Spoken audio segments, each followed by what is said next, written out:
Hi, welcome back. S I Manu. ഇന്നത്തെ video diving ഇൻസ്ട്രക്ടേഴ്സിനെ കുറിച്ചുള്ള എങ്ങനെ സ്കൂബ ഡൈവിംഗ് ഇൻസ്ട്രക്ടർ ആകാം എന്നതിനെ പറ്റിയിട്ട് ഒരു ചെറിയൊരു ഡീറ്റെയിൽ ആയിട്ടൊരു വീഡിയോ ചെയ്യാമെന്ന് വിചാരിച്ചിട്ടാണ്. അപ്പം ആദ്യമായിട്ടാണ് ഈ ചാനൽ കാണുന്നതെങ്കിൽ, എസ് ഐ മനു എന്നുള്ള ചാനൽ കാണുന്നതെങ്കിൽ തീർച്ചയായും സബ്സ്ക്രൈബ് ചെയ്യുക. കടൽ റിലേറ്റഡ് ആയിട്ടുള്ള ഒരുപാട് കാര്യങ്ങൾ ഈ ചാനലിൽ കൂടെ പറയാൻ ശ്രമിക്കാറുണ്ട്. അതുപോലെ തന്നെ സ്കൂബ ഡൈവിംഗ് ആണ് ഏറ്റവും കൂടുതൽ ഞങ്ങൾ ചെയ്യുന്നത്. അതേപോലെ തന്നെ ഫിഷിങ് അങ്ങനത്തെ കാര്യങ്ങളൊക്കെ ഈ യൂട്യൂബ് ചാനലുണ്ട്. അപ്പോൾ കണ്ട് അത് ഇഷ്ടപ്പെടുവാണെങ്കിൽ തീർച്ചയായിട്ടും സബ്സ്ക്രൈബ് ചെയ്യുക.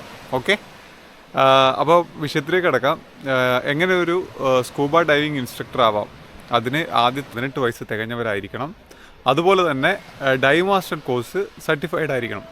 ഈ ഡൈവ് മാസ്റ്റർ കോഴ്സ് സർട്ടിഫൈഡ് ആകുന്നതും ആ കോഴ്സിനെ പറ്റിയുള്ള ഡീറ്റെയിൽസും അതുപോലെ എന്തൊക്കെ കാര്യങ്ങൾ പഠിക്കണം എന്നുള്ളതിനെ പറ്റിയിട്ടൊരു ഡീറ്റെയിൽ ആയിട്ടുള്ള വീഡിയോ ഡൈവ് മാസ്റ്റർ കോഴ്സിനെ പറ്റി നമ്മൾ ചെയ്തിട്ടുണ്ട്. ആ വീഡിയോ കാണാത്തവർക്കായിട്ട് ഈ മുകളിലുള്ള ലിങ്ക് ക്ലിക്ക് ചെയ്ത് കഴിഞ്ഞാൽ ആ വീഡിയോ നിങ്ങൾക്ക് കാണാൻ പറ്റും.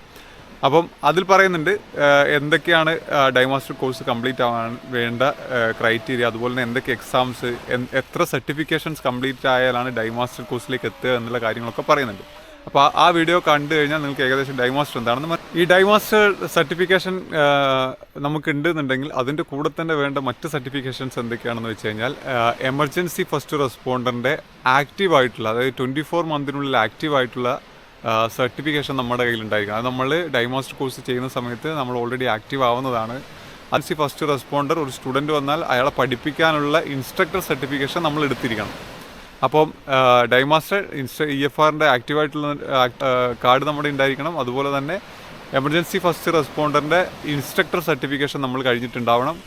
അതുകൂടാതെ നമുക്ക് പിന്നെ ആവശ്യമുള്ള കാര്യം എന്ന് വെച്ചാൽ ഡോക്ടറിൻ്റെ മെഡിക്കൽ സർട്ടിഫിക്കറ്റ്, അതായത് നമ്മൾ മെഡിക്കലി ഫിറ്റാണ്, ഫോർ ഡൈവിങ്ങിന് നമ്മൾ മെഡിക്കലി ഫിറ്റാണെന്ന് ഡോക്ടറിൻ്റെ ഒരു സർട്ടിഫിക്കേഷനും കൂടെ നമുക്ക് ആവശ്യമാണ്. ഇത്രയും ക്വാളിഫിക്കേഷൻസ് നമുക്കുണ്ടെന്നുണ്ടെങ്കിൽ നമുക്ക് ഇതിലേക്ക് കിടക്കാവുന്നതാണ്. IDCയിൽ മെയിനായിട്ട് 2 സെക്ഷനായിട്ടാണ് ഉണ്ടാവുക. ഫസ്റ്റ് ആദ്യത്തെ സർട്ടിഫിക്കേഷൻ എന്ന് പറയുന്നത് അസിസ്റ്റൻറ്റ് ഇൻസ്ട്രക്ടർ, അസിസ്റ്റൻറ്റ് AI. അപ്പോൾ AIക്ക് നമ്മൾ എന്തൊക്കെ കാര്യങ്ങളാണ് പഠിക്കുന്നതെന്ന് വെച്ച് കഴിഞ്ഞാൽ മെയിനായിട്ട് പാഡിയുടെ open water to dive master വരെയുള്ള കോഴ്സ് എങ്ങനെ പഠിപ്പിക്കാം, അതായത് വെള്ളത്തിലല്ല, നമ്മൾ സാധാരണ എങ്ങനെ ഒരാളെ നിങ്ങളുടെ മുമ്പിൽ ഒരു സ്റ്റുഡൻറ്റ് വന്നു കഴിഞ്ഞാൽ ആ സ്റ്റുഡൻറ്റിനെ എങ്ങനെ അദ്ദേഹത്തിന് ഇതിൻ്റെ കോഴ്സ് ഏത് രീതിയിലൊക്കെ പഠിപ്പിക്കാം, എന്തൊക്കെ കാര്യങ്ങൾ അതിൽ ശ്രദ്ധിക്കണം, അത്തരം കാര്യങ്ങളാണ് AIയിൽ നമ്മൾ പഠിക്കുന്നത്. അതുപോലെ തന്നെ ഡൈവ് മാസ്റ്റർ കോഴ്സ് പഠിക്കുന്ന സമയത്ത് നമ്മൾ 24 സ്കിൽസ് പഠിക്കുന്നുണ്ട്. അപ്പോൾ ആ 24 സ്കിൽസ് അത് മറ്റൊരാൾക്ക് പറഞ്ഞു കൊടുക്കുന്ന ലെവലിലേക്ക് നമ്മൾക്ക് എങ്ങനെ അതിനെ ഡെവലപ്പ് ചെയ്തെടുക്കാം, അതിന് എന്തൊക്കെ കാര്യങ്ങൾ ശ്രദ്ധിക്കണം. ചിലപ്പോൾ നമ്മൾ അതുവരെ ചെയ്യുന്നത് നമ്മൾ മറ്റൊരാളെ കാണിക്കാൻ വേണ്ടിയിട്ടാണ്, പക്ഷേ മറ്റൊരാൾക്ക് പറഞ്ഞു കൊടുക്കുമ്പോൾ ആ രീതി മാറും. അപ്പോൾ അതെങ്ങനെ ഡെവലപ്പ് ചെയ്തെടുക്കാം, അതെങ്ങനെ മറ്റൊരാൾക്ക് പറഞ്ഞു കൊടുക്കാം എന്നുള്ള കാര്യങ്ങളൊക്കെ പഠിക്കുന്നതും ഈ അസിസ്റ്റൻറ്റ് ഇൻസ്ട്രക്ടറിലാണ്. അതുകൂടാതെ ഇതിൽ എക്സാംസും കാര്യങ്ങളും ഉണ്ട്. ആ എക്സാം നമ്മൾ കൃത്യമായി പാസ്സാവുകയും വേണം, എങ്കിൽ മാത്രമേ AI ആയിട്ട് നമ്മൾ സർട്ടിഫൈ ആവുള്ളൂ. AI കഴിഞ്ഞ് കഴിഞ്ഞാൽ പിന്നെ നമ്മൾ അടുത്തത് പോകുന്നത് ഓപ്പൺ വാട്ടർ സ്കൂബ ഇൻസ്ട്രക്ടറിലേക്കാണ്.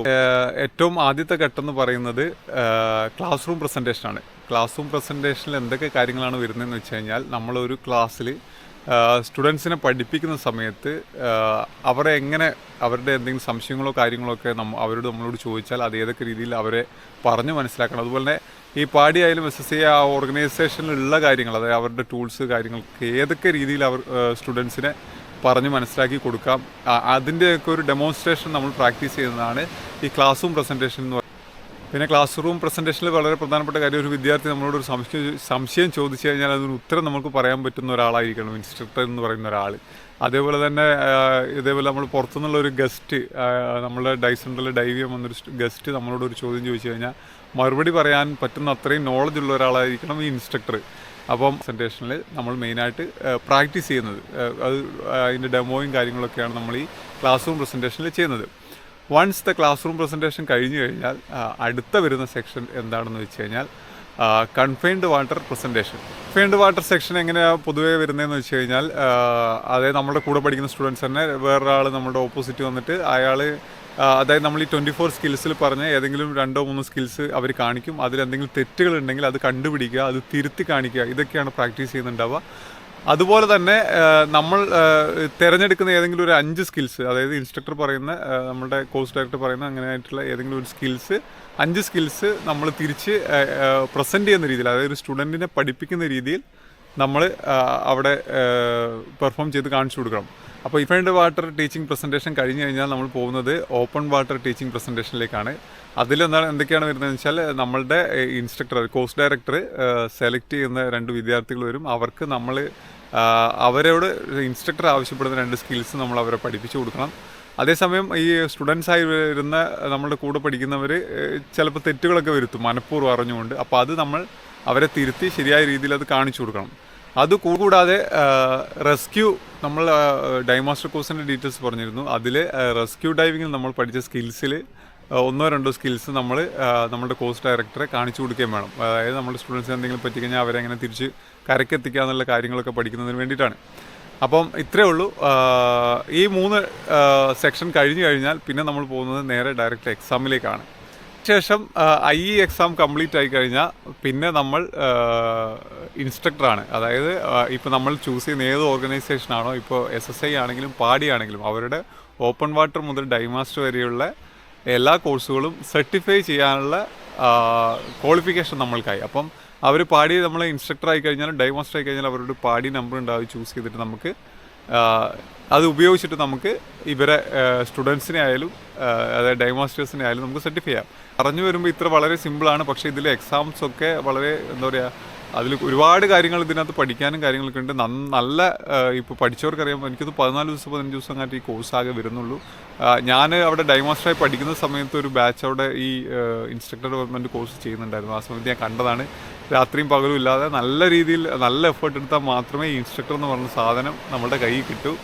അപ്പം ഒരു കൺസിസ്റ്റായിട്ട് നല്ല മൈൻഡോടുകൂടി, അതായത് ഡൈമാസ്റ്റർ എന്നുള്ള സർട്ടിഫിക്കേഷൻ കിട്ടുമ്പോൾ തന്നെ നല്ല രീതിയിൽ ആ നോളജ് എപ്പോഴും ഒന്നുകൂടെ ഇടയ്ക്കിടയ്ക്ക് അതിനെ റിവ്യൂ ചെയ്ത് പോയിക്കൊണ്ടിരുന്നു കഴിഞ്ഞാൽ ഈ ഇൻസ്ട്രക്ടർ ഡെവലപ്മെൻറ്റ് കോഴ്സൊക്കെ എത്തുമ്പോഴത്തേനും നമുക്ക് വളരെ ഭംഗിയുള്ള രീതിയിൽ വലിയ കഷ്ടപ്പാടൊന്നും ഇല്ലാതെ നല്ല രീതിയിൽ തന്നെ ചെയ്യാൻ പറ്റും. പിന്നെ എൻ്റെ ഒരു സജഷൻ എന്ന് പറഞ്ഞാൽ ഇപ്പോൾ കണ്ടുവരുന്നൊരു പ്രവണതയുണ്ട്. ഡൈമാസ്റ്റേഴ്സ് ആവും പെട്ടെന്ന് തന്നെ ഇൻസ്ട്രക്ടർ ഒരു 2-3 മാസത്തെ ഗ്യാപ്പ് കഴിയുമ്പോഴത്തേനും ഇൻസ്ട്രക്ടർ ഡെവലപ്മെൻറ്റ് കോഴ്സ് ചെയ്യും, എന്നിട്ട് ഇൻസ്ട്രക്ടർ ആവും. അങ്ങനെ ഒരിക്കലും ചെയ്യരുത്. ഞാനിപ്പോൾ ഡൈമാസ്റ്റർ കഴിഞ്ഞിട്ട് എൻ്റെ 2.5 വർഷം ഇപ്പോൾ ആവുന്നു. എൻ്റെ പ്ലാനിന് നെക്സ്റ്റ് ഇയർ ജൂൺ ജൂലൈ ഒക്കെ ആവുന്ന സമയമാകുമ്പോഴത്തേന് ഇൻസ്ട്രക്ടർ ഡെവലപ്മെൻറ്റ് കോഴ്സ് ചെയ്യാമെന്നുള്ളൊരു ഐഡിയയിലാണ് ഞാനുള്ളത്. ബാക്കിയുള്ള മുകളിലാണ്. അപ്പോൾ എല്ലാ സാമ്പത്തികമായിട്ടുള്ള കാര്യങ്ങളെല്ലാം റെഡി ആയിട്ടുണ്ടെങ്കിൽ ഞാൻ അടുത്ത വർഷം ഈ സമയമൊക്കെ ആകുമ്പോഴത്തേന് ഞാൻ ചെയ്യണമെന്ന് വിചാരിക്കുന്നു.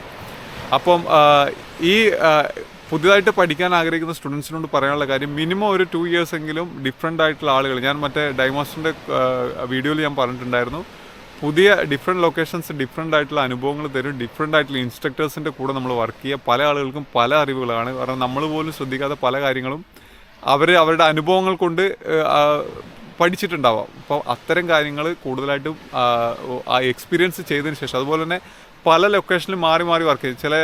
ചില ആൾക്കാരെ കണ്ടിട്ടുണ്ട്, അവർ പഠിച്ച അതേ ഇൻസ്റ്റിറ്റ്യൂട്ടിൽ തന്നെ ഡൈമാസ്റ്റർ ആവും, അവിടെ തന്നെ ഡൈമാസ്റ്ററായിട്ട് ജോലി ചെയ്യും, അത് കഴിയുമ്പോൾ അവിടെ തന്നെ ഇൻസ്ട്രക്ടറായിട്ട് കയറും. അങ്ങനെ ഒന്നും ചെയ്യരുത്.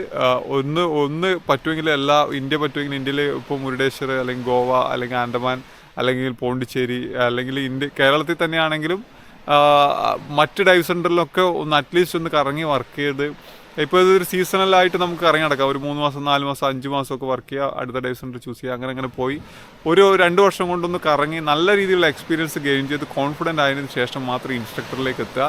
പിന്നെ ഇൻസ്ട്രക്ടർ ആകുമ്പോൾ ഒരുപാട് ഉത്തരവാദിത്തങ്ങളുണ്ട് ഡൈവ് സെൻറ്റർ മൊത്തം. അതുപോലെ തന്നെ എന്താ പറയുക, നമ്മളുടെ മുന്നിൽ ഒരാൾ ഒരു സംശയമായിട്ട് വന്ന് നിന്ന് കഴിഞ്ഞാൽ അദ്ദേഹത്തിന് ഉത്തരം പറഞ്ഞു കൊടുക്കേണ്ടത് നമ്മളുടെ ഉത്തരവാദിത്തമാണ്. അപ്പോൾ അതിന് നമ്മൾ ചെയ്യുന്ന ജോലിക്ക് നല്ല റെസ്പോൺസിബിലിറ്റി ഉണ്ട്. അപ്പോൾ അത്തരം കാര്യങ്ങളൊക്കെ ചെയ്യാൻ തയ്യാറാണ്, മനസ്സുണ്ടെന്നുണ്ടെങ്കിൽ ധൈര്യമായിട്ട് നിങ്ങൾക്ക് ചെയ്യാം.